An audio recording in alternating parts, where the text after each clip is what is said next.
Hello friends, welcome back to our channel. तो आज है हमारे इलेक्ट्रिक चार्जेस एंड फील्ड का 10th लेक्चर, जिसके अंदर हम पढ़ने वाले हैं इलेक्ट्रिक फ्लक्स के बारे में, जो कि ज़रूरी है हमको पढ़ने। गॉस लॉ को पढ़ने के पहले इलेक्ट्रिक फ्लक्स पढ़ना ज़रूरी है। और जो गॉस लॉ है वो ऑलमोस्ट इलेक्ट्रोस्टैटिक का सबसे इंपॉर्टेंट टॉपिक है, बिकॉज इसके ऊपर से जे मेंस और जे एडवांस में भर भर के क्वेश्चंस आए हैं। इसमें कुछ कुछ ऐसे पॉइंट्स होते हैं जहाँ पर बच्चे कन्फ्यूज रहते हैं। एक्चुअली टॉपिक तो बहुत ही ईजी है, बट कन्फ्यूज़न ना हो इसलिए जो भी पॉइंट्स बताऊँ आपको उसको ध्यान से नोट करना, और जो इंपॉर्टेंट पॉइंट्स होंगे उसमें मैं स्टार मार्क बताऊंगा कि ये पॉइंट आपको हमेशा याद रखना है। तो बुक्स और नोट्स साथ में लेके बैठना है, जो भी इंपॉर्टेंट बताऊँ उसको नोट करना है, उसके बाद क्वेश्चन में उसका एप्लीकेशन करना है। तो आज हम इलेक्ट्रिक फ्लक्स के बारे में सीखेंगे, उसके बाद इलेक्ट्रिक फ्लक्स का जो एप्लीकेशन है उसको हम गॉस लॉ के अंदर करेंगे। गॉस लॉ बहुत ही इंपॉर्टेंट है। तो इसी इन्फॉर्मेशन के साथ शुरू करते हैं अपना लेक्चर। तो फ्रेंड, गॉस लॉ के पढ़ने से पहले उसके अंदर एक दो टर्म्स आते हैं, उसको समझ लेते हैं, बिकॉज उसको समझना बहुत ही इंपॉर्टेंट है। तो उसके अंदर हमारा पहला टर्म आता है यहाँ पर एरिया वेक्टर। पहला टर्म क्या आता है हमारा? Area vector. अब आप बोलोगे एरिया वेक्टर क्या होता है? ये हमने तो एरिया के बारे में पढ़ा, एरिया वेक्टर तो कभी पढ़ा ही नहीं है। तो एक्चुअली फ्रेंड्स, जो एरिया होता है वो भी एक वेक्टर क्वांटिटी होता है। एरिया का मैग्नीट्यूड तो आपको निकालने आता है, बट आज के लेक्चर में देखेंगे उसका डायरेक्शन किस तरह से निकाला जाए। तो जो एरिया होता है, एरिया वो भी एक होता है वेक्टर क्वांटिटी, जिसके पास होता है उसका मैग्नीट्यूड, ये उसका मैग्नीट्यूड और ये उसका डायरेक्शन। एरिया पास होता है उसका मैग्नीट्यूड, जो कि हम निकालने जानते हैं। आपने 9th-10th में बहुत ही एरिया निकाला होगा, स्क्वायर का, रेक्टेंगल का, ट्रायंगल का, सर्कल का, ठीक है। और उसका डायरेक्शन भी होता है, एक डायरेक्शन, उसका पर्टिकुलर एक डायरेक्शन होता है, जिसको एग्जांपल से समझते हैं। यहाँ पर देखो, यहाँ पर जैसे 3 कोऑर्डिनेट एक्सिस है, यहाँ पर कोऑर्डिनेट एक्सिस है, ठीक है। ये एक्स एक्सिस है, ये वाई एक्सिस है और ये जेड एक्सिस है, ठीक। ये एक्स एक्सिस है, वाई एक्सिस है और जेड एक्सिस है। जैसे यहाँ पर मैं कोई एक सर्कल ड्रॉ कर देता हूँ इस तरह से, ठीक है। मैंने यहाँ पर क्या ड्रॉ कर दिया? सर्कल। कौन से प्लेन में है वो? एक्स जेड प्लेन में, और इसका रेडियस जो है वो आर है। इमेजिन हो रहा है, यहाँ पर एक सर्कल है एक्स जेड प्लेन में, उसका रेडियस आर है। तो मैं आपसे पूछूं कि ये सर्कल का मैग्नीट्यूड क्या होगा, मीन्स ये सर्कल का एरिया क्या होगा, तो आप बोलोगे यहाँ पर एरिया इक्वल टू, बोलोगे इसका रेडियस आर है तो एरिया हो जाएगा पाई आर स्क्वायर, ठीक है। इतना तो आपने हमेशा पढ़ा ही होगा।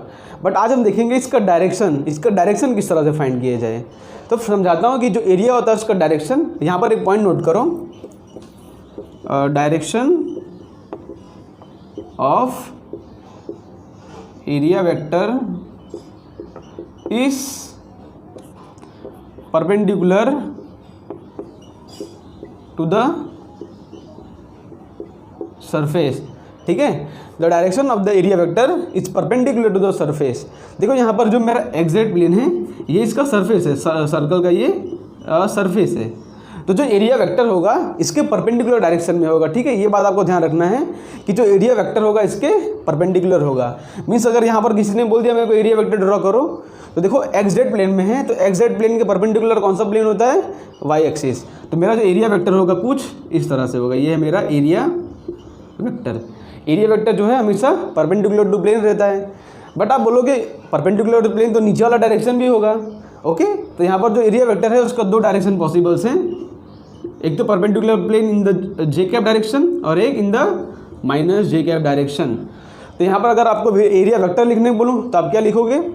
या तो आप ऐसे लिख दोगे, एरिया वेक्टर लिखोगे पाई आर स्क्वायर, या तो आप लिखोगे जे कैप और लिखोगे pi r square into minus जे कैप, ठीक है। या तो आप जे कैप लिख दो या तो आप माइनस जे कैप लिख दो। इसी को कहते हैं एरिया वेक्टर। एरिया वेक्टर का डायरेक्शन होता है परपेंडिकुलर टू इट्स सरफेस। अब यहाँ पे 2D सरफेस है, यहाँ पर ऊपर भी पॉसिबल है एरिया और नीचे भी पॉसिबल है, ठीक है। 2D सरफेस को हम गॉस लॉ के अंदर ओपन सरफेसेस बोलते हैं, ठीक है। एरिया वेक्टर फॉर, पहले लिख देता हूँ, फॉर 2D सरफेस। अभी 2D सरफेस की बात कर रहा हूँ मैं, जिसको हम लोग बोलते हैं open surface. Open surface means इसके अंदर कुछ क्लोज नहीं रहता और दोनों पाथ इसका ओपन है, यहाँ से भी एरिया निकल रहा है बाहर और यहाँ से भी एरिया निकल रहा है, इसलिए 2D सरफेस को हम बोलते हैं ओपन सरफेस। और उसका जो एरिया आता है, उसका जो डायरेक्शन होता है वो परपेंडिकुलर टू द सरफेस होता है। एक और एग्जांपल समझते हैं। यहाँ पर डस्टर कहाँ चला गया? देखो यहाँ पर एक और एग्जांपल समझते हैं। पहला एग्जांपल तो आपको समझ पड़ गया होगा, और ये पॉइंट आप नोट कर लो, उसका जो डायरेक्शन होता है परपेंडिकुलर टू द सरफेस होता है, ठीक है, यूनिट वेक्टर होता है वो। इसको आप इस तरह से भी लिख सकते हो कि देखो एरिया वेक्टर है ए इंटू एन कैप, ठीक है। एरिया जो वेक्टर होता है उसका डायरेक्शन होता है एन कैप जो होता है unit vector perpendicular to the surface. N cap is the unit vector perpendicular to surface. जैसे हमारे पिछले वाले एग्जाम्पल में वहाँ यूनिट वेक्टर क्या था, जे कैप था या तो माइनस जे कैप था। दूसरा एग्जाम्पल है यहाँ पर, जैसे यहाँ पर फिर से कोऑर्डिनेट एक्सिस है इस तरह से, और यहाँ पर मैं इस तरह स्क्वायर ड्रॉ कर दूँ, ओके, जो कि एक्स वाई प्लेन में है, ठीक है। इसका साइड जो है सपोज ए है, ठीक है, स्क्वायर का साइड ए है। अब मैं पूछूँ आपको कि इसका एरिया वेक्टर लिख के दिखाओ, तो एरिया वेक्टर किस तरह से लिखोगे आप? एरिया वेक्टर इस तरह से लिखोगे, एरिया वेक्टर इक्वल टू, पहले इसका मैग्नीट्यूड, एरिया का मैग्नीट्यूड क्या है, साइड ए है तो स्क्वायर का एरिया क्या होता है, स्क्वायर का एरिया होता है ए स्क्वायर, ठीक है, स्क्वायर का एरिया होता है ए स्क्वायर। अब इसका डायरेक्शन देखो ये एक्स वाई प्लेन में है तो इसका परपेंडिकुलर वेक्टर क्या होगा, इसका परपेंडिकुलर वेक्टर जेड एक्सिस भी हो सकता है और नेगेटिव जेड एक्सिस भी हो सकता है। मीन्स जेड एक्सिस में हमारा यूनिट वेक्टर क्या होता है, के कैप, तो मीन्स इसको हम ए स्क्वायर के कैप भी लिख सकते हैं, या तो जस्ट इसके पीछे वाला प्लेन जो होगा वो भी परपेंडिकुलर होगा एरिया के, तो उसको इस तरह से लिख सकते हैं ए स्क्वायर माइनस के कैप। तो अगर स्क्वायर के देखो एक्स वाई प्लेन में था तो के कैप भी हो सकता है और माइनस के कैप भी हो सकता है। इसी तरह से एरिया वेक्टर निकाला जाता है, ठीक है। इतना बात आपको समझ पड़ा होगा 2D सरफेस के बारे में, ठीक है। यहाँ पर जो 2D सरफेस होता है उसके अंदर दोनों डायरेक्शन वैलिड है, मतलब अपवर्ड का भी और डाउनवर्ड का भी। हम समझते हैं यहाँ पर 3D सरफेस के बारे में, ठीक है। 3D सरफेसेस जिसको हम क्लोज सरफेस ही बोल सकते हैं, ठीक है, क्लोज्ड सरफेस। अब क्लोज सरफेस क्यों बोलते हैं बताता हूँ आपको इस तरह, ठीक है। 3D सरफेस की बात करते हैं, 2D सरफेस की हमने बात तो कर ली। अब देखो 3D सरफेस की बात करते हैं जिसको हम क्लोज सरफेस ही बोलते हैं। तो फिर से यहाँ पर मैं कोऑर्डिनेट एक्सिस ड्रॉ करता हूँ इस तरह से। अब इस बार मैं कोई 3D फिगर ड्रॉ करता हूँ। ये मेरा एक्स एक्सिस है जिसका यूनिट वेक्टर है आई कैप, ये वाई एक्सिस है जिसका यूनिट वेक्टर है जे कैप, और ये जेड एक्सिस है जिसका यूनिट वेक्टर है के कैप। अब फिर से यहाँ पर मैं एक क्यूब ड्रॉ करता हूँ। देखो यहाँ पर मैंने इस तरह से एक क्यूब ड्रॉ कर दिया,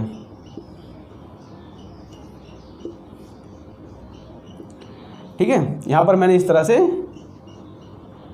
क्यूब ड्रॉ कर दिया। तो यहाँ पर क्या लिखो, यहाँ पर देखो ये भी देख, सपोज इसका साइड जो है ए है, सपोज, ठीक है, इसका साइड जो है ए है, मीन्स सारे क्यूब है, मीन्स सबका साइड ए ही होगा। अब मैं आपसे इसे पूछूं इसका एरिया वेक्टर क्या होगा। देखो यहाँ पर पहले देखो यहाँ पर टोटल कितने सरफेसेस हैं, ठीक है। यहाँ पर टोटल सरफेस कितने हैं, देखो नीचे वाला सरफेस है, एक ऊपर वाला सरफेस है, एक इस तरफ का सरफेस है लेफ्ट साइड, एक राइट साइड का, और एक आगे और एक पीछे। टोटल यहाँ पर 6 सरफेसेस है, ठीक है। ये सरफेस देखो, एक पहला सरफेस ये है, ये, ठीक है, पहला सरफेस क्या है ए, इसको 1 नाम दूँ मैं। दूसरा सरफेस अगर इसको कंसीडर करूँ तो ये मेरा सेकंड सरफेस हो जाएगा, इस तरफ वाला लेफ्ट साइड वाला, ये मेरा हो गया सेकंड सरफेस, इसको नाम दे दूँ 2। ये वाला हो जाएगा मेरा थर्ड सरफेस, ये हो जाएगा मेरा थर्ड सरफेस, ये हो जाएगा मेरा फोर्थ सरफेस, और आगे का 5th सरफेस, और पीछे वाला हो जाएगा मेरा 6th सरफेस। तो हर देखो पहला सरफेस है।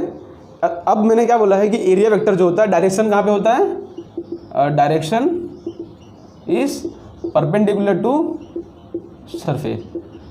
तो यहाँ पर जितने भी सरफेसेस होते हैं हर सरफेस का अपना इंडिविजुअल एरिया वेक्टर होता है। देखो यहाँ पर ये फर्स्ट जो सरफेस है यहाँ पर, इसको कंसीडर करो मैं फर्स्ट सरफेस, तो इसका एरिया वेक्टर कहाँ पे हो सकता है। देखो ये इसको ड्रॉ करता हूँ फर्स्ट सरफेस को मैं इस तरह से, ठीक है, ये मेरा फर्स्ट सरफेस है, तो इसका एरिया वेक्टर कहाँ पे हो सकता है। सपोज यहाँ पर देखो इसका एक पार्ट मैंने निकाल लिया, तो इसका एरिया वेक्टर या तो इस डायरेक्शन में होगा और या तो इस डायरेक्शन में होगा, बिकॉज ये दोनों डायरेक्शन इस प्लेन के परपेंडिकुलर हैं, या तो ये डायरेक्शन या तो ये डायरेक्शन, ठीक है। बट जो 3D सरफेस होता है, यहाँ पर एक पॉइंट नोट कर लो, for 3D surfaces only outward normal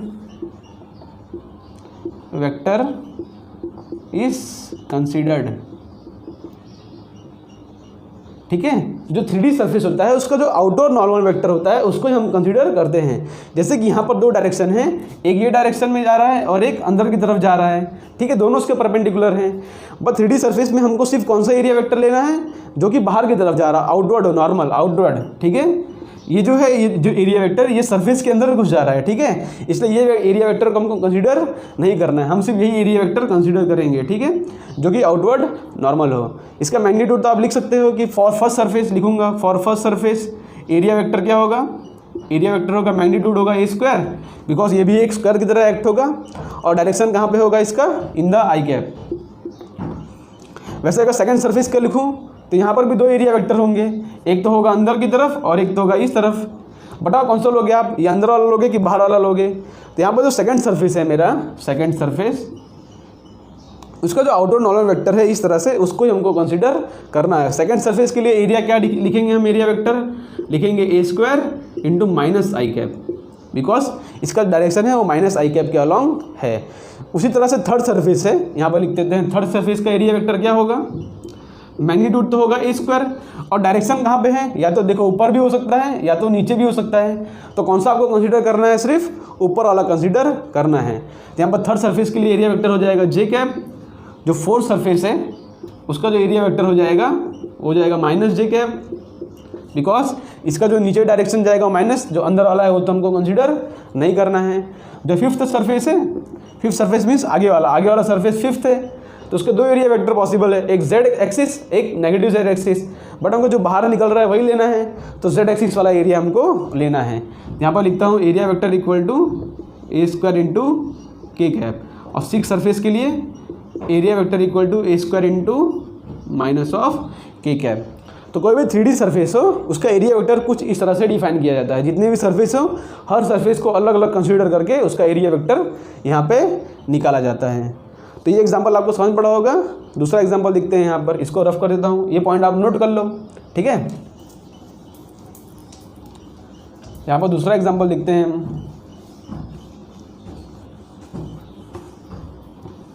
उसके बाद क्वेश्चन भी करेंगे, ठीक है। पहले आप समझ लो खाली। यहाँ पर देखो, यहाँ पर हम दूसरा एग्जांपल लेते हैं, यहाँ पर सिलेंडर का एग्जांपल लेते हैं, ठीक है। यहाँ पर सपोज हमने सिलेंडर का एग्जांपल ले लिया है इस तरह से। मेरा क्वेश्चन सिर्फ आपसे इतना है कि सिलेंडर के अंदर कितने सरफेस है मेरे को बता दो, बस खाली सिलेंडर के अंदर कितने सरफेस है, उसका आंसर फटाफट आप अपने मन के अंदर सोच लो, बुक के अंदर लिख दो कितने सरफेस है सिलेंडर के अंदर। देखो यहाँ पर सिलेंडर के अंदर टोटल कितने सरफेस बताता हूँ मैं।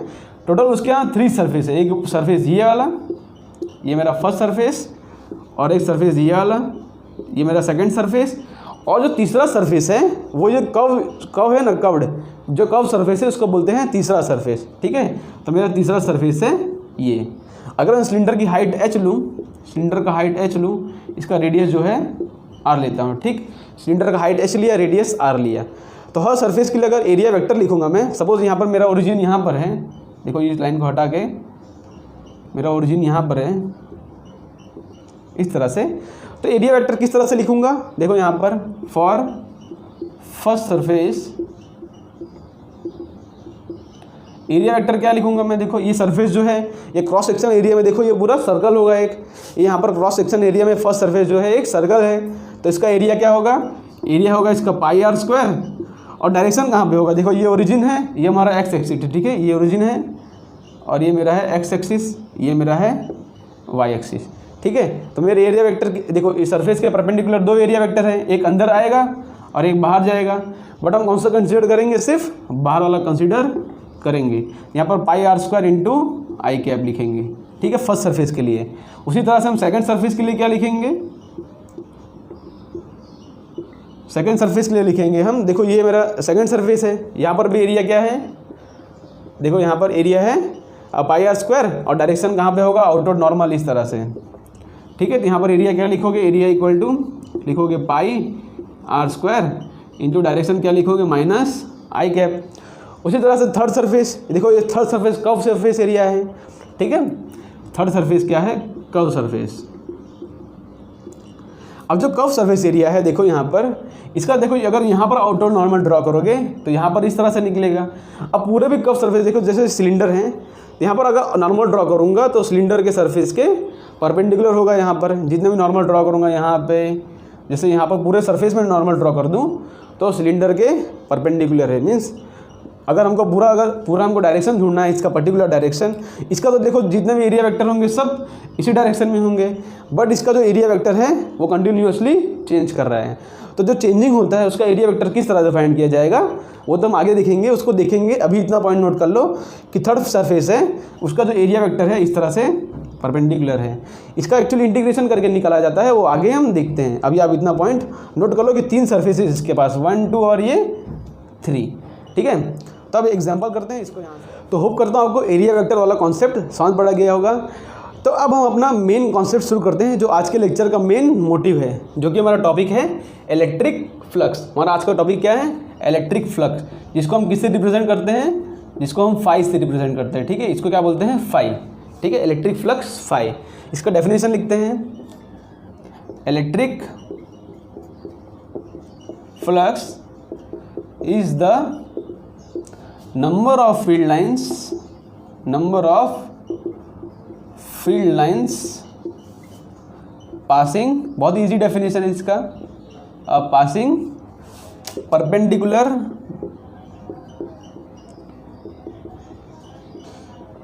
to the surface।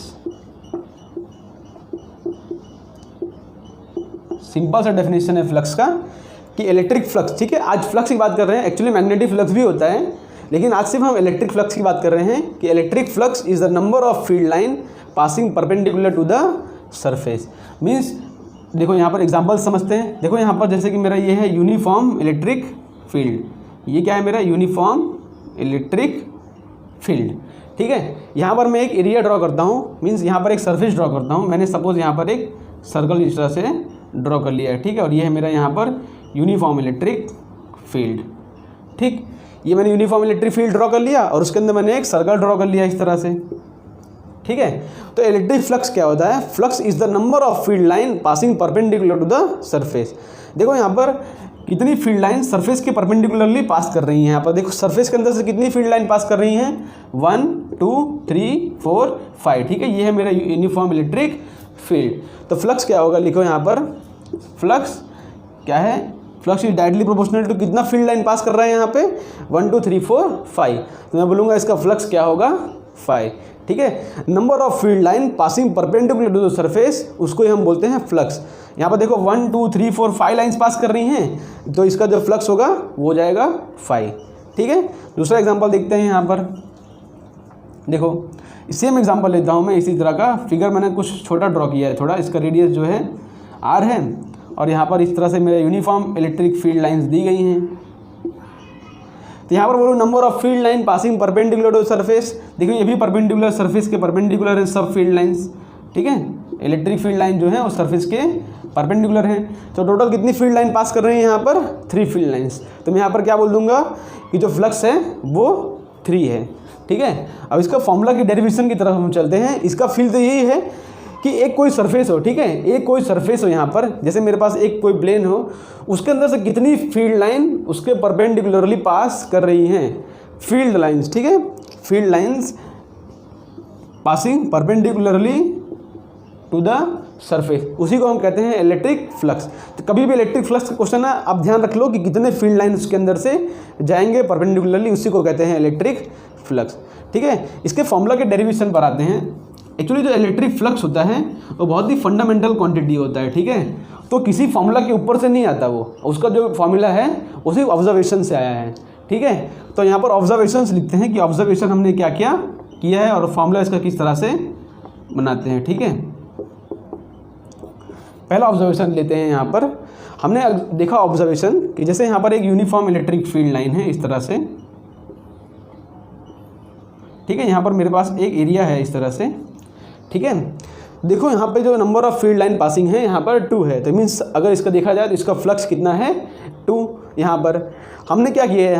हमने यहाँ पर सबसे पहला काम किया कि हमने number of field lines increase कर दिया, number of field lines increase कर दिया। मीन्स इलेक्ट्रिक फील्ड की जो इंटेंसिटी है यहाँ पर, मीन्स इसका मतलब क्या हो गया? या तो ऐसा लिख दो कि इंटेंसिटी ऑफ इलेक्ट्रिक फील्ड हमने बढ़ा दिया, इंटेंसिटी ऑफ इलेक्ट्रिक फील्ड हमने बढ़ा दिया। हमने जो इलेक्ट्रिक फील्ड की इंटेंसिटी और बढ़ा दिया, तो इलेक्ट्रिक फील्ड बढ़ा हुआ इंटेंसिटी किस तरह से दिखेगा, इस तरह से, थोड़ा और नज़दीक आ जाएंगे वो, क्योंकि बिकॉज क्राउडेड हो जाएगा, ठीक है। और यहाँ पर जो एरिया, सेम एरिया मैं यहाँ पर ड्रॉ करता हूँ इस तरह, सेम एरिया, ठीक है। सपोज कर लो कि ये एरिया और ये एरिया दोनों एग्जैक्टली सेम है।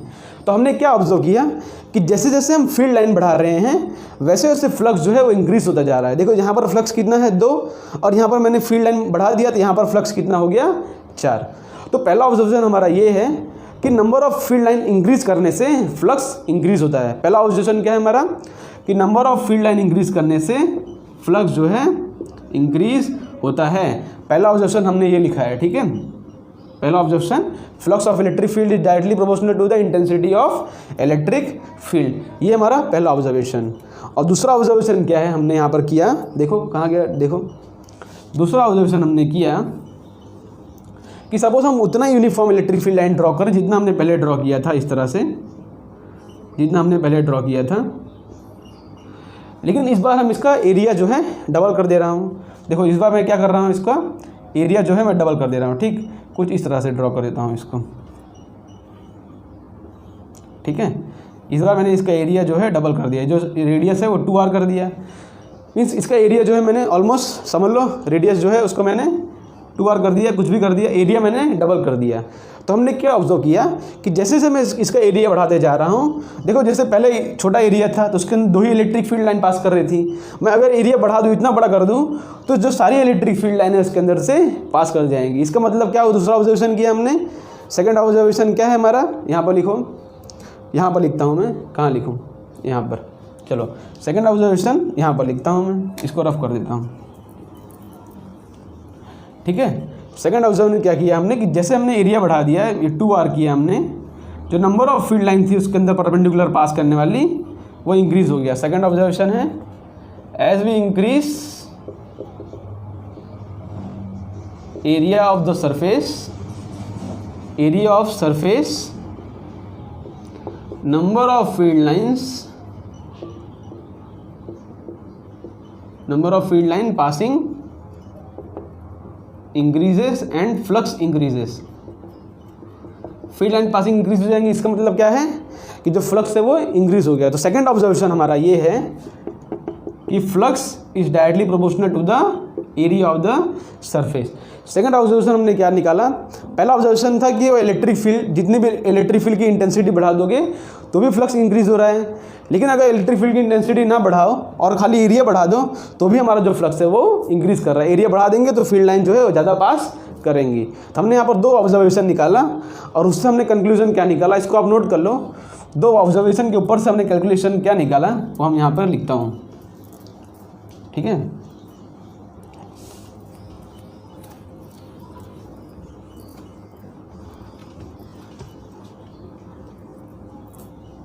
ओके, हमने क्या ऑब्जर्वेशन निकाला, पहला ऑब्जर्वेशन निकाला कि फ्लक्स जो है वो directly proportional to the intensity of electric field है। और सेकंड एग्जांपल हमने क्या निकाला, जो फ्लक्स है वो directly proportional to the area of the surface है।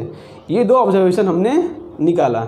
तो यहाँ पर इसका जो फ्लक्स का फॉर्मूला आता है वो किस तरह से निकल के आता है, देखो फ्लक्स जो फॉर्मूला आता है, flux electric flux equal to E A, हमने देखा कि जो इसका फ्लक्स का फॉर्मूला आ रहा है वो ई डॉट ए करके आ रहा है, ठीक है। ई डॉट ए का आंसर क्या होता है मेरा, ई ए कॉस थीटा।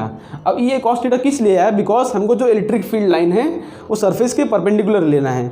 जैसे देखो यहाँ पर हमारे पास एक सरफेस है, इस तरह से मेरे पास एक सरफेस है और मेरा इलेक्ट्रिक फील्ड कुछ इस तरह से, ठीक है। यूनिफॉर्म इलेक्ट्रिक फील्ड है लेकिन उसका डायरेक्शन कुछ इस तरह से है, ठीक है। और मेरा जो एरिया वेक्टर है वो तो इस तरह से ही रहेगा, ये है मेरा एरिया वेक्टर, ये क्या है मेरा एरिया वेक्टर, और ये है मेरा इलेक्ट्रिक फील्ड लाइन। बट हमने इलेक्ट्रिक फ्लक्स का जो डेफिनेशन लिखा है उसके अंदर क्या लिखा है डेफिनेशन में, कि जो इलेक्ट्रिक फ्लक्स होता है is the number of field line passing perpendicular to the surface. तो यहाँ पर जो फील्ड लाइन है वो सरफेस के परपेंडिकुलर पास नहीं कर रही हैं। जो एरिया है इलेक्ट्रिक फील्ड के बीच में अगर एंगल थीटा है तो जो इलेक्ट्रिक फील्ड लाइंस हैं वो सरफेस के परपेंडिकुलरली पास नहीं कर रही हैं। तो हमको इसको परपेंडिकुलरली पास कराने के लिए इलेक्ट्रिक फील्ड का एक कंपोनेंट लेना पड़ेगा। इलेक्ट्रिक फील्ड का एक कंपोनेंट लेगा। जैसे यहाँ पर दो कंपोनेंट लूँ मैं, एक लूँगा इलेक्ट्रिक फील्ड का कंपोनेंट होगा एक इसके अलॉन्ग, एक होगा मेरा इलेक्ट्रिक फील्ड का कंपोनेंट ये होगा मेरा, जो कि है ई कॉस थीटा, जो कि इसके पैरेलल है, और एक होगा मेरा इलेक्ट्रिक फील्ड का कंपोनेंट ये होगा ई साइन थीटा। तो हमने ऑब्जर्व किया बिकॉज ये सरफेस के परपेंडिकुलर है, देखो ये वाला सरफेस के परपेंडिकुलर है, तो जो ई कॉस थीटा वाला कंपोनेंट था, देखो ई कॉस थीटा वाला जो कंपोनेंट था वही जो है हमारा फ्लक्स इंक्रीज करने में मदद कर रहा था। जो ई साइन थीटा वाला कंपोनेंट था वो तो सरफेस के पैरेलल है, तो इसलिए जो वो कंपोनेंट है ई साइन थीटा वाला वो मदद नहीं कर रहा था। ठीक है, इसके ऊपर से हमारा जो फॉर्मूला निकल के आया इलेक्ट्रिक फ्लक्स का फॉर्मूला निकल के आया कि ई ए कॉस थीटा, जिसको आपकी ई वेक्टर डॉट ए वेक्टर भी लिख सकते हो। ई डॉट ए का फॉर्मूला क्या होता है, ई ए कॉस थीटा का टर्म इसलिए है बिकॉज हमको वो कंपोनेंट लेना है जो कि सरफेस के परपेंडिकुलर हो, इसलिए हमने इलेक्ट्रिक फील्ड का कंपोनेंट ब्रेक कर लिया। जो ई साइन थीटा वाला कंपोनेंट था वो जो है फ्लक्स इंक्रीज करने में मदद नहीं कर रहा था, सिर्फ कॉस थीटा वाला कंपोनेंट मदद कर रहा था, इसलिए हमारा जो आंसर आया वो आया ई ए कॉस थीटा। इसका मतलब क्या है, ये साइन थीटा वाला मदद क्यों नहीं कर रहा था। आप सोचो मेरे पास एक सरफेस है, इस तरह से एक सरफेस है, जैसे कि मेरा हाथ है, ठीक है, मेरा हाथ समझ लो, देखो ये मेरा हाथ है। तो देखो अगर मैं ये मार्कर को इस तरह से मतलब इसके अंदर से पेनिट्रेट करेगा मार्कर, देखो इसके अंदर से जा नहीं पाएगा, देखो मार्कर देखो इसको फाड़ के निकलना पड़ेगा। ठीक है, परपेंडिकुलर है इसलिए यहाँ से फ्लक्स पास करेगा। लेकिन अपना हाथ अगर मैं ऐसा कर दूँ, अब तो मार्कर डायरेक्टली पास कर जा रहा है, देखो डायरेक्टली पास कर जा रहा है, वो फ्लक्स इंक्रीज करने में मदद नहीं कर रहा है, सरफेस के अंदर से वो नहीं जा रहा है, वो सरफेस के बाहर से निकल जाएगा। मीन्स जो पैरेलल कंपोनेंट है इलेक्ट्रिक फील्ड का, जो पैरेलल कंपोनेंट है वो सरफेस के पैरेलल ही निकल जा रहा है, उस सरफेस को सरफेस को फाड़ नहीं रहा है।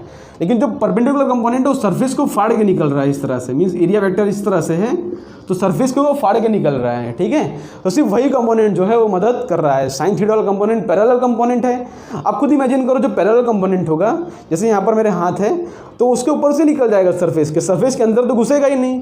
जैसे इस तरह से समझो, देखो ये मेरा फील्ड, ठीक है, इसका एरिया वेक्टर इस तरह है, तो कॉस थीटा का कंपोनेंट तो इसके इस तरफ आएगा और जो साइन थीटा वाला कंपोनेंट आएगा वो इस तरह से आएगा।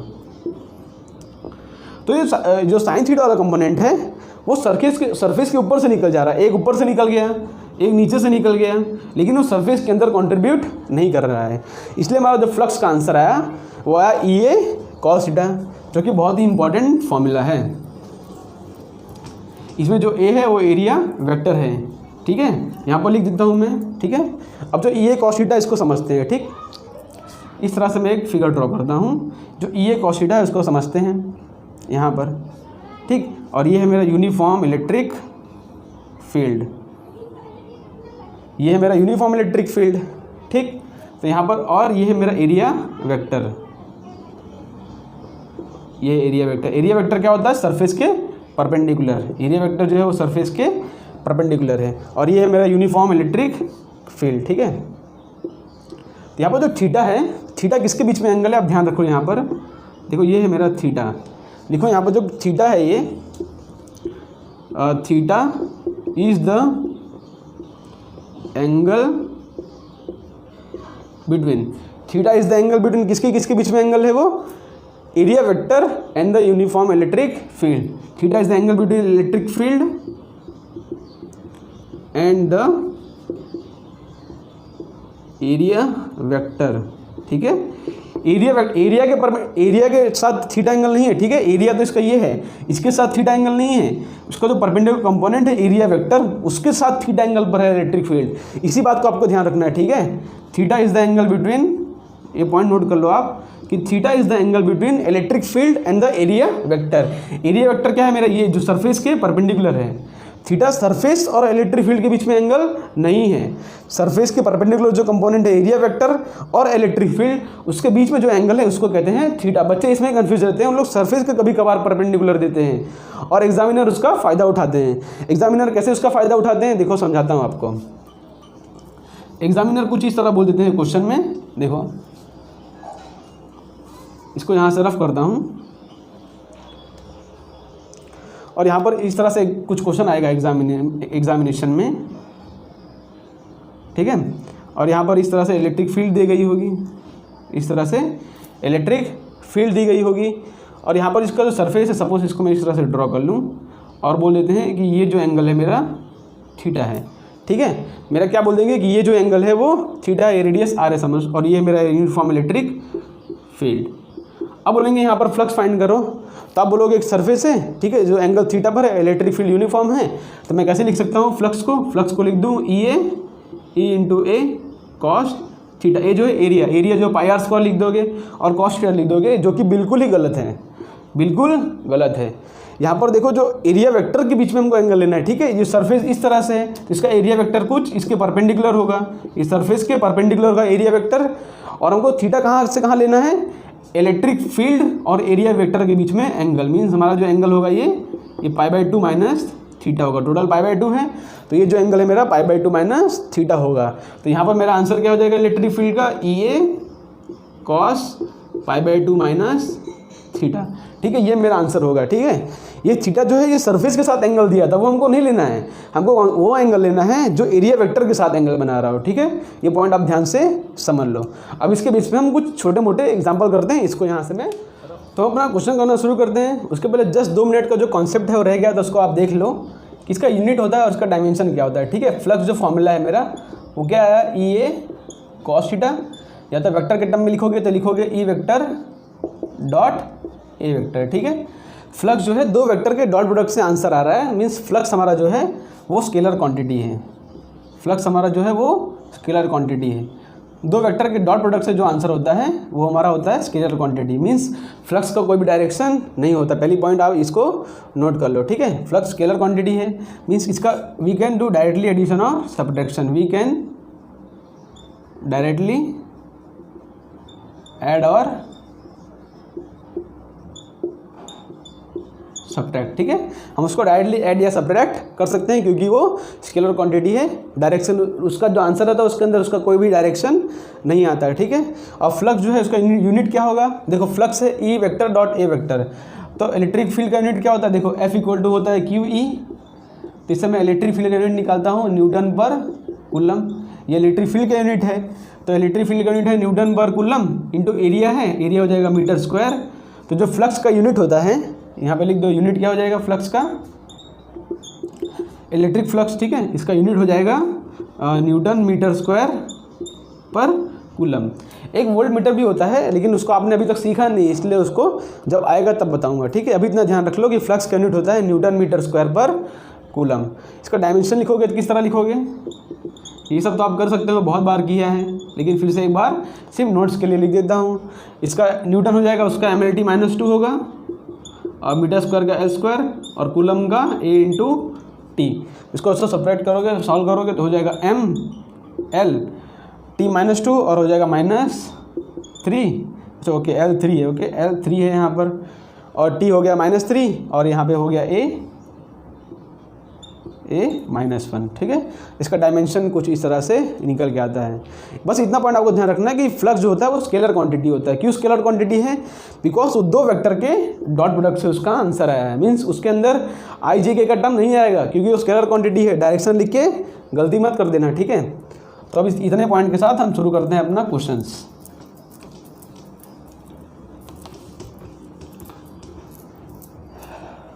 ओके, तो पहला क्वेश्चन यहाँ पे हम शुरू करते हैं, ठीक है। यहाँ पर देखो एक कोऑर्डिनेट एक्सिस ड्रॉ कर रहा हूँ मैं इस तरह से। पहले इसको आप देखो, जैसे क्वेश्चन लिखो पहले पॉज कर लेना, फिर से तभी ट्राई करना उसको, ठीक है। ये मेरा एक्स एक्सिस, ये है मेरा वाई एक्सिस, और ये है मेरा जेड एक्सिस, ठीक है। यहाँ पर इस प्लेन के पैरेलल मैंने एक ड्रॉ कर दिया स्क्वायर, ठीक है, जिसका साइड है ए, इसका साइड है ए, ये मेरा स्क्वायर है, ठीक है। इमेजिन हो रहा है स्क्वायर है, ओके। यहाँ पर क्या लिखता हूँ मैं, electric field is along positive Y axis, find electric flux through the surface of surface of the square. ठीक है, यहाँ पर इतना क्वेश्चन दिया है कि electric field is along the positive Y axis, so find electric flux through the surface of the square. ठीक है, यहाँ पर देखो एक्जेक्ट प्लेन में हमारा स्क्वायर दिया गया है और इलेक्ट्रिक फील्ड किस तरह से दिया गया है, electric field is along the positive Y axis. ये मेरा इलेक्ट्रिक फील्ड है। ठीक है, ये मेरा इलेक्ट्रिक फील्ड। अब इसका एरिया वेक्टर क्या होगा, देखो स्क्वायर है, इसका एरिया वेक्टर लेते हैं हम इस तरह से परपेंडिकुलर टू द सरफेस, ये है उसका एरिया वेक्टर। ठीक, और जो इलेक्ट्रिक फील्ड है, देखो इलेक्ट्रिक फील्ड और एरिया वेक्टर दोनों सेम डायरेक्शन में है। इसको किस तरह से लिखूंगा मैं, इसको इस फ्लक्स लिख सकता हूँ, flux equal to E A cos theta. तो यहाँ पर ध्यान से देखो दोनों वेक्टर सेम डायरेक्शन में है तो थीटा की वैल्यू 0 है, तो फ्लक्स क्या लिख सकता हूँ मैं, इलेक्ट्रिक फील्ड यहाँ पर ई है और स्क्वायर अगर साइड ए है तो उसका एरिया क्या हो जाएगा, यहाँ पर ये एरिया है। ठीक है, ये जो है मेरा एरिया है, ये हो जाएगा ए स्क्वायर इंटू कॉस 0। ठीक है, इसका हो जाएगा a into a square, because cos 0 जो होता है 1। ठीक है, कॉस 0 जो होता है 1। या तो अब इसको देखो इस तरह से भी लिख सकते हो आप, अगर वेक्टर के टर्म में लिखना हो तो वेक्टर के टर्म में इसको सॉल्व करो। E vector dot A vector, E vector क्या है, E vector is along the positive Y axis. तो ई वेक्टर को किस तरह से लिखोगे आप, लिखोगे ई वेक्टर इंटू जे कैप, इस तरह से लिखोगे आप, जे कैप लिखोगे ना, because in the positive Y axis. और एरिया क्या है यहाँ पर, एरिया मेरा है ए स्क्वायर। ठीक है, एरिया ए स्क्वायर और उसका डायरेक्शन क्या है एरिया का, एरिया वेक्टर का डायरेक्शन क्या है, in the positive Y axis. यहाँ पर देखो हो जाएगा ई इंटू ए स्क्वायर, अब हो जाएगा जे डॉट जे, तो सेम वेक्टर के साथ डॉट प्रोडक्ट होता है 1, तो यहाँ पर मेरा आंसर आ जाएगा ई इंटू ए स्क्वायर। ठीक है, कोई भी डायरेक्शन नहीं आएगा क्योंकि फ्लक्स जो है वो स्केलर क्वांटिटी है। यहाँ पर एक ही सरफेस था तो लेकिन आप इसी तरह से सॉल्व करने सीखो, ये तो जो है हमेशा काम नहीं करेगा, बट ये जो वेक्टर वाला कॉन्सेप्ट है ये आपको हमेशा काम आएगा। ठीक है, वेक्टर से सॉल्व करना इजी है। आप डायरेक्टली भी समझ सकते हो कि देखो इलेक्ट्रिक फील्ड इस तरह से है तो सरफेस में से पूरा जो फ्लक्स है वो निकलेगा। ठीक है, यहाँ पर फ्लक्स देखो पूरा सरफेस के अंदर से निकल रहा है। ठीक है, ये मेरा पहला क्वेश्चन था, इसको आपने सॉल्व कर लिया होगा तो इसको मैं रफ करता हूँ। यहाँ पर सेम उसी तरह का क्वेश्चन देता हूँ मैं, देखो सेम क्वेश्चन, जस्ट क्वेश्चन में ज़रा सा चेंज है। यहाँ पर फिर से मैंने इस तरह से स्क्वायर दिया है, इसका साइड जो है ए है, ये एक्स एक्सिस है, वाई एक्सिस है, ये जेड एक्सिस है। यहाँ पर क्या लिखता हूँ मैं, electric field is along, okay uniform लिख देता हूँ। ठीक है, अभी सब जितनी बात कर रहे हैं वो सब यूनिफॉर्म की बात कर रहे हैं, जो नॉन यूनिफॉर्म होगा वो तो आगे देखेंगे हम। Uniform electric field is along positive X axis, find flux through surface. ठीक है, अब इस बार हमको क्या दिया है, देखो हमारा जो प्लेन है वो एक्स जेड प्लेन में है और इस बार हमको इलेक्ट्रिक फील्ड कहाँ दी है, electric field is along the positive Y axis और पॉजिटिव एक्स एक्सिस। मीन्स हमारा इलेक्ट्रिक फील्ड कुछ इस तरह से, मीन्स हमारा सरफेस ये है और इलेक्ट्रिक फील्ड उस सरफेस के पैरेलल है, ये मेरा इलेक्ट्रिक फील्ड है। बट मेरा एरिया वेक्टर कहाँ पे होगा, एरिया वेक्टर देखो ये एक्स जेड प्लेन में है तो एरिया वेक्टर होगा इन द वाई एक्सिस, नीचे भी हो सकता है बट हम एक डायरेक्शन ले रहे हैं ऊपर का। ठीक है, यहाँ पर जो एरिया वेक्टर होगा in the positive Y axis इस तरह से होगा। तो इसका इलेक्ट्रिक फील्ड, अब बोलो मेरे को इलेक्ट्रिक फील्ड का आंसर क्या होगा। यहाँ पर देखो किस तरह से सॉल्व करता हूँ मैं, जो फ्लक्स अपलोड फ्लक्स क्या होगा, फ्लक्स होगा ई वेक्टर डॉट ए वेक्टर। पहले इसको इमेजिनेशन से देखो कि अगर मेरा इलेक्ट्रिक फील्ड इस डायरेक्शन में है और मेरा एरिया वेक्टर इस डायरेक्शन में है तो बताओ इस सरफेस से कोई भी इलेक्ट्रिक फील्ड पास करेगा। अगर सरफेस इस तरह से रखा है, इलेक्ट्रिक फील्ड भी इस तरह से है, तो सरफेस में से एक भी इलेक्ट्रिक फील्ड पास नहीं करेगा। तो डायरेक्टली देखने से पता चल जाएगा कि हमारा जो आंसर आएगा ऑब्जर्वेशन से वो 0 आएगा, बिकॉज इलेक्ट्रिक फील्ड तो सरफेस के पैरेलल है, उसके परपेंडिकुलर नहीं है। ठीक है, यहाँ पर डायरेक्टली देखने से आंसर 0 आता है। इसको मैथमेटिकली भी सॉल्व कर लेते हैं। देखो इलेक्ट्रिक फील्ड का वेक्टर लिखेंगे तो क्या होगा, ई वेक्टर इंटू आई कैप और एरिया। ठीक है, इसको एरिया वेक्टर लिखता हूँ। एरिया वेक्टर क्या हो जाएगा मेरा, ए स्क्वायर इंटू जे कैप, तो मेरा हो जाएगा E into a square I dot J. अगर अपोजिट वेक्टर्स हो तो उनका जो डॉट प्रोडक्ट होता है परपेंडिकुलर, आई और जे दोनों परपेंडिकुलर होते हैं, इसलिए उनका डॉट प्रोडक्ट होता है 0। तो मेरा आंसर क्या आ गया, 0। जिसको क्या डायरेक्टली ऑब्जर्वेशन समझ सकते हो कि ये पैरेलल था तो इसका जो आंसर आएगा वो तो 0 ही आएगा। ठीक है, दोनों क्वेश्चन में फ़र्क पता चला। उसके अंदर इलेक्ट्रिक फील्ड परपेंडिकुलर था इसलिए उसमें आंसर आया था, और इसके अंदर इलेक्ट्रिक फील्ड पैरेलल था इसमें इसका आंसर 0 आया। ये सब बात कर रहे हैं यूनिफॉर्म इलेक्ट्रिक फील्ड के अंदर। जितना नॉन यूनिफॉर्म इलेक्ट्रिक फील्ड आएगा सब बात बदल जाएगी। ठीक है, तो इसको यहाँ से रफ करके नेक्स्ट क्वेश्चन करते हैं।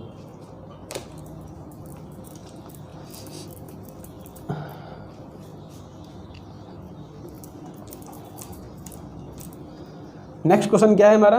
नेक्स्ट क्वेश्चन हम लेते हैं यहाँ पर एक कोई 3D फिगर लेते हैं। ठीक है, 3D फिगर।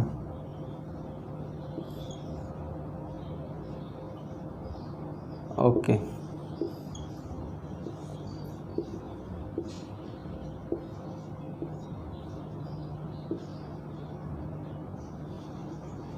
मेरा x एक्सिस है, ये मेरा y एक्सिस है, और ये मेरा z एक्सिस है, और जो साइड जो है वो a है। ठीक है, और एक क्यूब है। ठीक है, यहाँ पे क्वेश्चन क्या है मेरा? फाइंड, यहाँ पॉइंट देखो, नेट फ्लक्स, बहुत ही इंपॉर्टेंट वर्ड है, net flux through the cube where electric field is around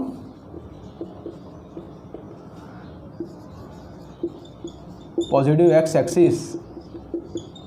ठीक है, हमारा जो इलेक्ट्रिक फील्ड है वो पॉजिटिव x एक्सिस के अलॉन्ग है, मीन्स हमारा इलेक्ट्रिक फील्ड कुछ इस तरह से है। ठीक है, x एक्सिस है उसके अलॉन्ग है, ये मेरा इलेक्ट्रिक फील्ड है। तो यहाँ पर देखो, अब फिर से देखो यहाँ पर, अब तो इस क्यूब आ गया, तो यहाँ पर जितने सरफेस हैं हमको हर सरफेस के लिए अलग अलग फ्लक्स निकालना पड़ेगा, और उसको डायरेक्टली ऐड या सेपरेट करना होगा डायरेक्शन देख के, बिकॉज जो फ्लक्स होता है वो तो स्केलर क्वांटिटी होगा। हमको करना क्या होगा नेट फ्लक्स के लिए? नेक्स्ट फ्लक्स के लिए हर सरफेस का flux due to first surface, flux due to second surface, flux due to third surface, ऐसे ऐसे करके flux due to sixth surface, सारे सरफेस का फ्लक्स निकाल के अलग अलग उसको ऐड कर देना होगा। अब देखो यहाँ पर हम शुरू करते हैं, ये मेरा फर्स्ट सरफेस है, इसको गिन लेता हूँ, ये फर्स्ट सरफेस है, ये सेकेंड हो गया, ये थर्ड हो गया, ये फोर्थ हो गया, और आगे वाला फिफ्थ हो गया, पीछे वाला सिक्स्थ हो गया। सबसे पहले फर्स्ट सरफेस की बात करता हूँ। तो फर्स्ट सरफेस का देखो ये है, इसमें जो एरिया वेक्टर है मेरा उसके अलॉन्ग परपेंडिकुलर होगा, ये है मेरा एरिया वेक्टर, और इलेक्ट्रिक फील्ड दोनों उसके अलॉन्ग है। तो अगर अलॉन्ग होगा तो जितने इलेक्ट्रिक फील्ड है इसके अंदर से पास कर जाएंगे। तो यहाँ पर मैं क्या लिखूँगा? इसका आंसर हो जाएगा E × A²। अब डायरेक्टली करोगे, इसका I है, इसका भी I है, तो I डॉट I 1 हो जाएगा। तो पहला का फ्लक्स का आंसर आ गया E डॉट A²। इस तरह से देखता हूँ इसमें सेकंड सरफेस देखो यहाँ पर, अब इसका जो एरिया वेक्टर होगा इस डायरेक्शन में होगा। ठीक है, इसका एरिया वेक्टर जो होगा इसके परपेंडिकुलर, मैंने बोला है ना 3D सरफेस में आउटवर्ड नॉर्मली एरिया वेक्टर लेना है, तो इसका एरिया वेक्टर इस डायरेक्शन में होगा। तो सेकंड सरफेस के लिए फ्लक्स क्या लिख सकता हूँ मैं? पहले देखो इलेक्ट्रिक फील्ड लिखूँगा E × I cap, because electric field इस डायरेक्शन में है। और फ्लक्स क्या लिखूँगा यहाँ पर? A² हो जाएगा -I कैप। यहाँ पर क्या लिख सकता हूँ मैं? -E × A² I dot I, जो कि आ रहा है equal to -E dot A²। तो सेकेंड सरफेस के लिए जो फ्लक्स आ रहा है वो -E डॉट A² आ रहा है। अब यहाँ पर थर्ड सरफेस देखो, थर्ड सरफेस का एरिया वेक्टर होगा कुछ इस तरह से। ठीक है, और जो इलेक्ट्रिक फील्ड है इस तरह से है इलेक्ट्रिक फील्ड। तो इलेक्ट्रिक फील्ड और एरिया वेक्टर के बीच में एंगल 90 डिग्री है, तो थर्ड सरफेस जो है वो 0 हो जाएगा। यहाँ पर लिख देता हूँ, flux due to third surface क्या हो जाएगा? 0 as theta equal to 90 degree between E and A। Directly हम उसको 0 लिख सकते हैं। ठीक है, फोर्थ सरफेस होगा, इसका एरिया वेक्टर होगा इस डायरेक्शन में, और इलेक्ट्रिक फील्ड इस डायरेक्शन में, फिर से 90 डिग्री है, तो flux due to fourth surface हो जाएगा 0। यहाँ पर सेम रीज़न। फिफ्थ देख लो, फिफ्थ देखो आगे वाला पार्ट, तो आगे वाले पार्ट का एरिया वेक्टर कुछ होगा इस तरह से, Z एक्सिस के अलॉन्ग, और इलेक्ट्रिक फील्ड है X एक्सिस के अलॉन्ग, तो फिर से दोनों के बीच में 90 डिग्री एंगल है, इसलिए फिफ्थ सरफेस के लिए भी जो फ्लक्स होगा वो 0, और सिक्स सरफेस होगा सेम, उसके लिए भी फ्लक्स हो जाएगा 0। सबके लिए रीज़न जो है वो सेम है। तो यहाँ पर अगर नेट फ्लक्स लिखूँ मैं, तो देखो नेट फ्लक्स का आंसर क्या आ रहा है? तो नेट आ जाएगा मेरा यहाँ पर, देखो सबको ऐड करो, माइनस ई प्लस है माइनस, ये दोनों 0 हो जाएंगे, बाकी सब तो 0 है ही। मीन्स सबको लिखोगे तो मेरा जो नेट फ्लक्स आएगा यहाँ पर, जो नेट आ रहा है वो क्या आ रहा है? 0। तो इससे हमको क्या समझ पड़ा कि कोई भी अगर देखो यहाँ पर, इससे हम एक कंक्लूजन निकाल सकते हैं कि नेट फ्लक्स तो 0 आ गया। देखा आपने किस तरह से 0 आया? हमने सब सरफेस का फाइंड किया और उसको ऐड कर लिया। तो इससे हम कंक्लूजन क्या निकाल सकते हैं? यहाँ पर कंक्लूजन ये निकाल सकता हूँ मैं,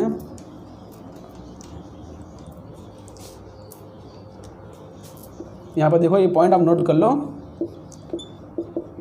flux through any close surface, flux नहीं नेट फ्लक्स, ठीक है, यहाँ पर वर्ड रखो net flux, net flux through any close surface. इन नेट का बहुत ही इंपॉर्टेंट वर्ड है जो कि मैं आगे समझाता हूँ कि नेट बच्चे क्यों कंफ्यूज होते हैं नेट में और इनकमिंग और गोइंग में। तो net flux through any close surface is zero in uniform electric field. Condition क्या क्या होनी चाहिए कि इलेक्ट्रिक फील्ड जो है यूनिफॉर्म होनी चाहिए, ठीक है, नो चार्ज इनसाइड, अंदर कोई चार्ज नहीं होना चाहिए, और इलेक्ट्रिक फील्ड जो है यूनिफॉर्म होना चाहिए, ठीक है। Net flux through close surface is zero, अगर जो इलेक्ट्रिक फील्ड है यूनिफॉर्म है और इसके अंदर कोई भी चार्ज नहीं है। इतना पॉइंट आप नोट कर लो। देखो हमने नेट फ्लक्स फाइंड किया तो आ गया ज़ीरो, ओके। इलेक्ट्रिक फील्ड जो है यूनिफॉर्म होनी चाहिए, ठीक है, नॉन यूनिफॉर्म के केस में ये आंसर नहीं आएगा, ठीक है। तो ये पॉइंट नोट करो, कोई भी क्लोज सरफेस हो, ठीक है, जैसे सिलेंडर ड्रॉ करूँ यहाँ पर, सिलेंडर, इसका 3 सरफेस है, देखो इसको आप ओरली समझो कि इसका जो फ्लक्स आएगा इस डायरेक्शन में आएगा और इसका फ्लक्स आएगा इस डायरेक्शन में, तो दोनों आपस में कैंसिल कर देंगे और इसका तो नेट तो ज़ीरो ही आता है, ठीक है। कोई भी क्लोज सरफेस हो तो उसका जो फ्लक्स होता है वो ज़ीरो अगर यूनिफॉर्म इलेक्ट्रिक फील्ड हो तो, और जो चार्ज है वो भी कांस्टेंट हो तो, ठीक है। तो होप करता हूँ आपको इतना पॉइंट समझ पड़ा होगा। इसको रब कर दो, हम बढ़ते हैं। देखो अब हम नेक्स्ट क्वेश्चन करते हैं जिसको आप यहाँ पे लिखो। नेक्स्ट क्वेश्चन क्या है, कुछ थोड़ा वेरिएशन लाते हैं क्वेश्चन के अंदर। देखो यहाँ पर इलेक्ट्रिक फील्ड कुछ इस तरह से दिया है, 10 i cap plus 4 j cap plus 6 k cap, means electric field का हमको कंपोनेंट फॉर्म में दे दिया है यहाँ पर, और बोला है ये इलेक्ट्रिक फील्ड हमको दिया है। तो बोलो क्वेश्चन में बोला है find flux through the circle, या यहाँ पे स्क्वायर लिख देता हूँ, ठीक है, या रेक्टेंगल लिख, चलो स्क्वायर लिख देता हूँ, square as shown in figure, whose area is 10 metre square है, ठीक है।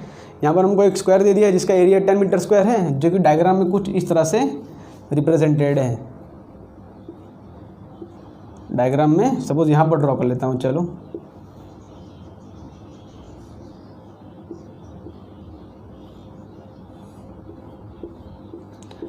ठीक है। इमेजिन करो कि एक स्क्वायर है, ठीक है, जिसका स्क्वायर है, इसको इमेजिन कर लो, थोड़ा इसको छोटा ड्रॉ कर देता हूँ, ठीक है। स्क्वायर है जिसका साइड जो है, साइड नहीं दिया है यहाँ पर, हमको सिर्फ बोल दिया है इसका एरिया 10 मीटर स्क्वायर है और इलेक्ट्रिक फील्ड कुछ इस तरह से दिया है।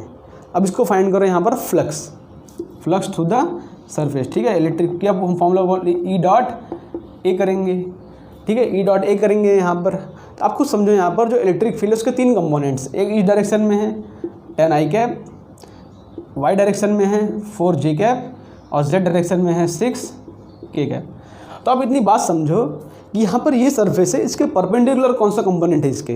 देखो ये j और k ये दोनों तो इसके पैरेलल हैं, j कंपोनेंट, और बिकॉज ये जो है ये वाई जेड एक्सिस में है, वाई जेड एक्सिस में है ना, तो j और k उसके पैरेलल है। सिर्फ इसको जो निकल के जाएगा, मतलब जो स्क्वायर है उसको जो फाड़ के जाएगा वो सिर्फ आई कंपोनेंट वाला होगा। मीन्स अगर ई डॉट ए करूँगा तो उसके अंदर सिर्फ कॉन्ट्रीब्यूशन जो रहेगा वो सिर्फ आई कंपोनेंट का रहेगा। जे और के कंपोनेंट तो वैसे भी जीरो हो जाएंगे बिकॉज वो तो उसके पैरेलल हैं। इतना बात आपको ध्यान रखना है यहाँ पर, जे और के तो उसके पैरेलल है, वो तो जीरो हो जाएंगे। नहीं हो तो आप फॉर्मूले से कर सकते हो। यहाँ पर इलेक्ट्रिक फील्ड क्या दिया है हमको, 10 i cap plus 4 j cap plus 6 k cap, और एरिया वेक्टर क्या हो जाएगा मेरा, एरिया वेक्टर देखो ये वाई जेड प्लेन है तो area vector along the x axis होगा, ठीक है। तो यहाँ पर देखो एरिया वेक्टर लिखता हूँ मैं, मुझे क्या हो जाएगा 10 इंटू आई कैप, 10 इसका मैग्नीट्यूड है और डायरेक्शन है आई कैप। अब इसका डॉट प्रोडक्ट कर लो आप, 10 इंटू 10 100 हो गया और आई डॉट आई हो गया 1, आई डॉट आई हो गया 1। यहाँ पर 4 10 40 होगा बट जे डॉट आई हो जाएगा 0, के डॉट आई भी हो जाएगा 0। तो मेरा आंसर सिंपल आ गया है यहाँ पर 100, ठीक है, न्यूटन मीटर स्क्वायर पर कूलम, वो तो आप लिख सकते हो। यहाँ पर इतना ही बात ध्यान रखना है कि जो उसके पैरेलल कंपोनेंट्स है उसके वजह से कोई भी कंट्रीब्यूशन नहीं होगा फ्लक्स के अंदर, बिकॉज इसके वजह से कोई भी इलेक्ट्रिक फील्ड लाइन पास नहीं करेगी। फील्ड लाइन किसके वजह से पास करेगी, सिर्फ एक्स एक्सिस के वजह से। तो इसे हमने जो कंट्रीब्यूशन लिया वो सिर्फ एक्स एक्सिस के लिए लिया। तो अभी तक हमने जितनी बात की वो यूनिफॉर्म इलेक्ट्रिक फील्ड की है। तो अगर नॉन यूनिफॉर्म इलेक्ट्रिक फील्ड दिया हो तो कहानी कुछ बदल जाती है, ठीक है। उसके बारे में हम यहाँ पर देखते हैं, ठीक है। यूनिफॉर्म इलेक्ट्रिक फील्ड था। अब नॉन यूनिफॉर्म इलेक्ट्रिक फील्ड हो तो जैसे यहाँ पर हमको इलेक्ट्रिक फील्ड दे दिया है, यहाँ पर इलेक्ट्रिक फील्ड इक्वल टू हो गया ई नॉट वाई, ठीक है। हमको इलेक्ट्रिक फील्ड क्या दिया है, ई नॉट वाई इंटू जे कैप दे दिया है। इस तरह से मीन्स हमारा जो इलेक्ट्रिक फील्ड है वो वाई कंपोनेंट मीन्स वाई पर डिपेंड कर रहा है। वाई जो है एक डिस्टेंस है, डिस्टेंस पर डिपेंड कर रहा है। जैसे मैं इसको इस तरह से ड्रॉ करता हूँ कुछ,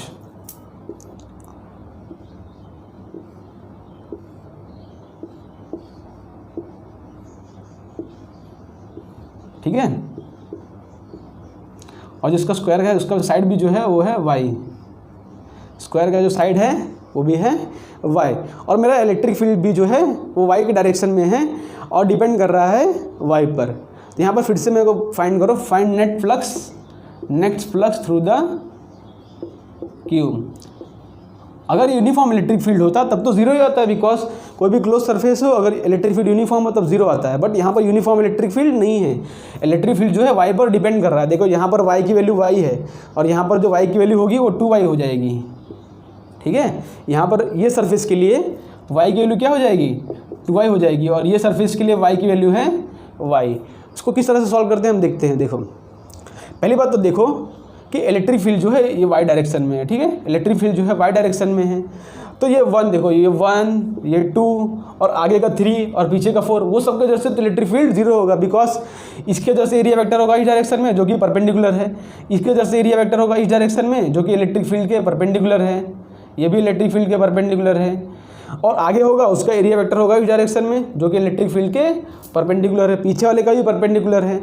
मीन्स हमको फाइंड किसके करना है, सिर्फ ये सरफेस की, ये जो है इसको 3 और 4।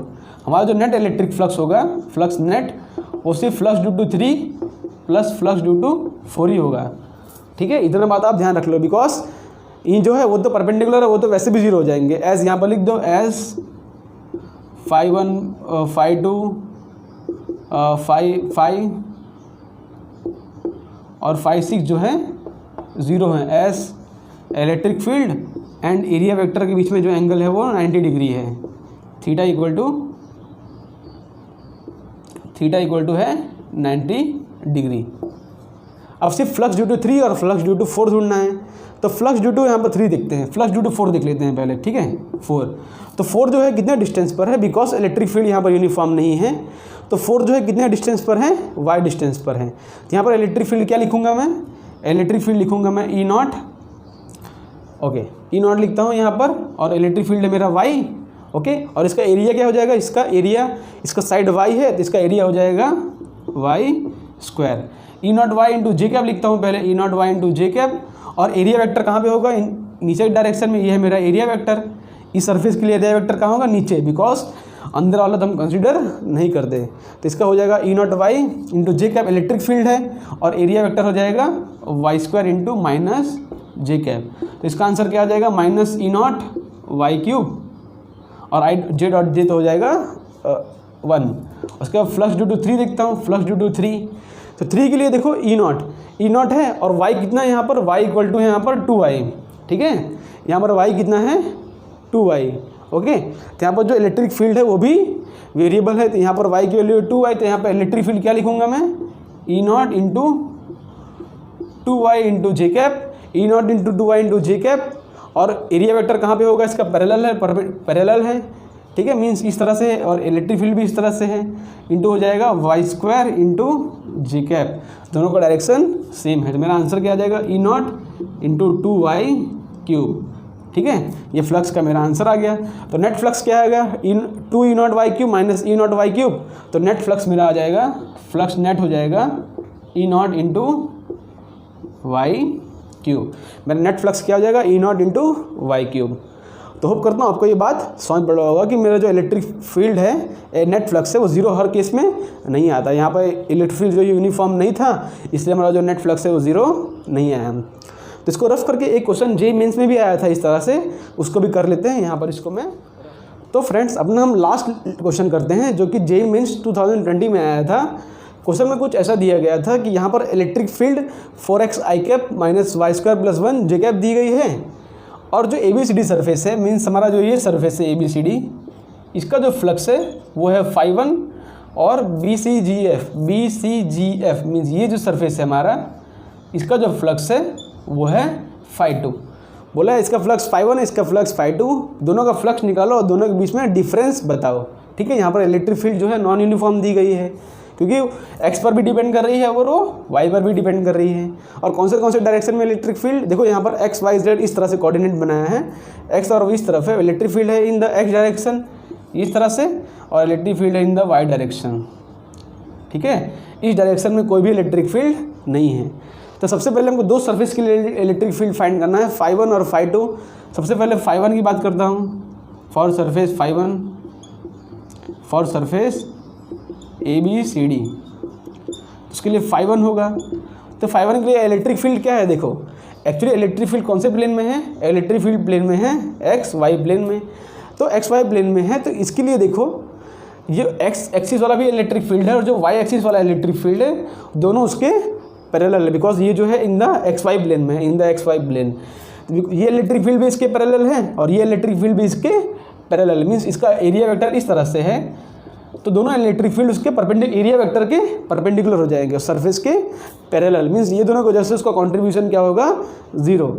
मेरे कहने मतलब समझ रहे हो, x कंपोनेंट और y कंपोनेंट दोनों का इलेक्ट्रिक फील्ड इसके पैरेलल है, इसके सरफेस के पैरेलल है, मीन्स उसमें से कोई भी फील्ड लाइन पास नहीं करेगी। आप फॉर्मूला भी लगाओगे तो कॉस जो है cos 90 इक्वल टू 0 कर दोगे, एरिया वेक्टर और जो इलेक्ट्रिक फील्ड है उसके बीच में जो एंगल हो जाएगा वो 90 डिग्री हो जाएगा, वैसे भी 0 हो जाएगा।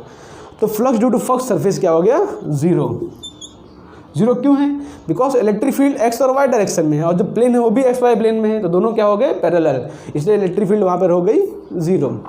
सरफेस के पैरेलल है और एरिया वेक्टर के परपेंडिकुलर है। Second, flux due to second surface, flux due to second surface means BCGF। अब BCGF के लिए कहानी क्या है, देखो यहाँ पर भी देखो, ये इन द XZ प्लेन है, मीन्स XZ प्लेन है इस तरह से, तो इसका एरिया वेक्टर होगा in the y, XZ plane में एरिया वेक्टर होगा in the y, means y direction में जो भी इलेक्ट्रिक फील्ड होगा वही कंट्रीब्यूशन देगा, और जो x डायरेक्शन में इलेक्ट्रिक फील्ड होगा कंट्रीब्यूशन नहीं देगा। मीन्स इसके लिए φ2 के लिए इलेक्ट्रिक फील्ड क्या लिख सकता हूँ मैं, minus Y square plus 1 into J cap, because इसका जो इलेक्ट्रिक फील्ड है वो इन द जे कैप है, हाँ electric field in the J cap है, और उसके लिए क्या लिख सकता हूँ मैं, अब एरिया क्या लिखूँगा मैं यहाँ पर, एरिया देखो ये साइड जो है कितना है, ये साइड है 2 और ये साइड कितना है, ये भी साइड है 2।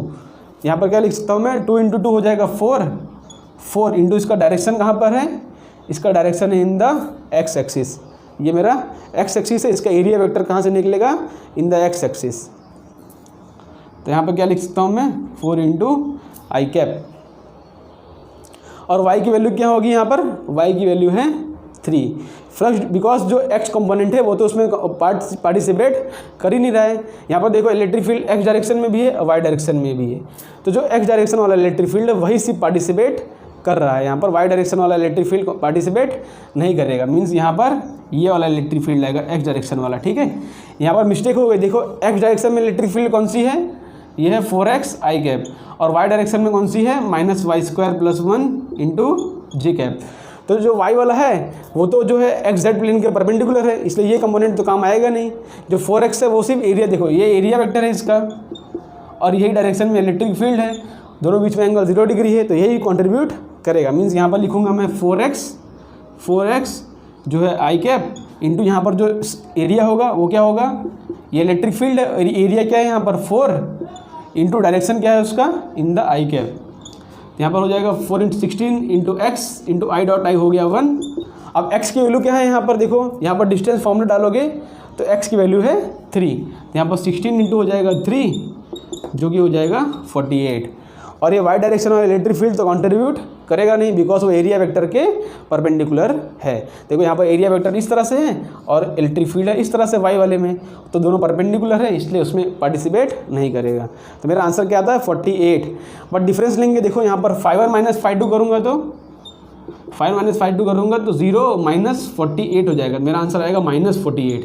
ये न्यूमेरिकल टाइप में क्वेश्चन था जिसका आंसर आता है -48 और न्यूटन मीटर स्क्वायर पर कूलम, वो तो बात की बात है। बट जो भी 48 लिख के आया होगा इतना मेहनत करके, उसका भी रॉन्ग हो गया होगा, बिकॉज 5 माइनस 5 2 पूछा है हमको, तो आंसर क्या आएगा -48। तो होप करता हूँ आपको ये क्वेश्चन समझ पड़ा होगा और आज इलेक्ट्रिक फ्लक्स में जितना भी कॉन्सेप्ट हमने सीखा है वो आपको समझ पड़ा होगा और यही कॉन्सेप्ट काम आएगा गॉस लॉ समझने के लिए, जो कि होगा हमारा नेक्स्ट लेक्चर। तो आज के लेक्चर के बेस पे आप क्वेश्चन प्रैक्टिस कर लीजिएगा। तो मिलते हैं आपको नेक्स्ट लेक्चर में, तब तक के लिए बाय बाय।